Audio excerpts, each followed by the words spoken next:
Rioters engaging in a standoff with the police at the Chinese University of Hong Kong, China, on November 14, 2019. Photo via Reuters. Rioters engaging in a standoff with the police at the Chinese University of Hong Kong, China, on November 14, 2019. Photo via Reuters. Editor's note: Huang Jiyuan is an opinion editor with CGTN Digital. The article reflects the author's opinions, and not necessarily the views of CGTN. Taking the violence onto a college campus is dangerous, and deliberately using a school as a shield and bringing terror to students crosses a line. In the last few days, Chinese University of Hong Kong (CUHK) has plunged into chaos.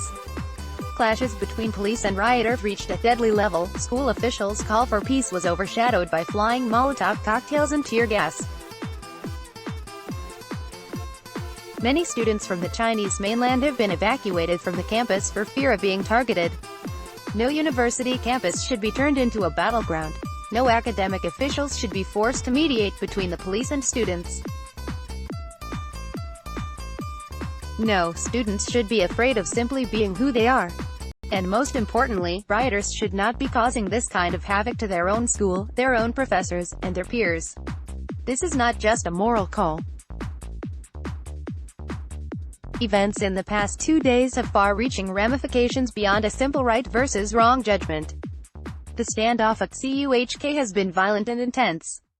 Police have described the clashes as deadly. Photo via Reuters. The standoff at CUHK has been violent and intense. Police have described the clashes as deadly. Photo via Reuters. Hong Kong is special. Its historical background and governance structure have made the city a unique blend of Western and Chinese cultures and systems. The city has been a gateway between the West and the Chinese mainland. The prosperity and the position the city have enjoyed in the past several decades is predicated on its residents being able to communicate smoothly with foreigners and understanding how the Chinese market operates.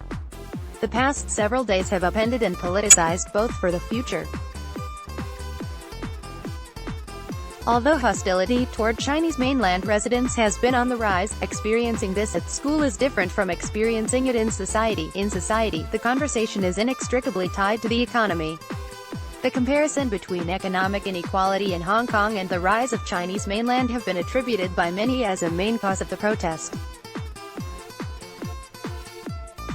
Socioeconomic status is also a focal point that the Hong Kong authorities set to address and resolve once the violence ends. On college campuses, things are more straightforward. The fear that Mandarin-speaking students experience is strictly because of the fact that they are from Chinese mainland. It is their background that's being targeted. This is a dangerous step towards identity politics, and dragging the school into the middle of this elevates it to a more insidious level. A school's duty is to prepare students for the society and protect them from harms they are not ready for, even when it means protecting them from each other. In the last few days, university campuses have become popular targets. Photo via Reuters. In the last few days, university campuses have become popular targets. Photo via Reuters. At the moment, however, it is hard for administrators to take necessary steps toward fulfilling their duty. If they are harsh toward the rioting students, they risk inciting more violence and unrest on campus, and turning the school into a target for rioters. If they take no action toward protecting Chinese mainland students, they will be responsible for turning the system hostile toward a part of the school. Either way, administrators' actions have the potential to result in a systematic change in the school-student body relationship. And when school systems are altered, students coming out of it will inevitably be different. Regardless of which way they lean, identity politics would very likely extend into society and further inflame and polarize the existing tension. Making a school the center of the conflict risks passing it into future generations. Therefore, for all the unrest and violence experienced in the 24 weeks of protests, the last several days has stood out as being particularly dangerous. Though schools have been suspended, and many have ended the semester prematurely, it is important for administrators to find a way to manage and harmonize student-to-student relationships at the moment and after everything quiets down.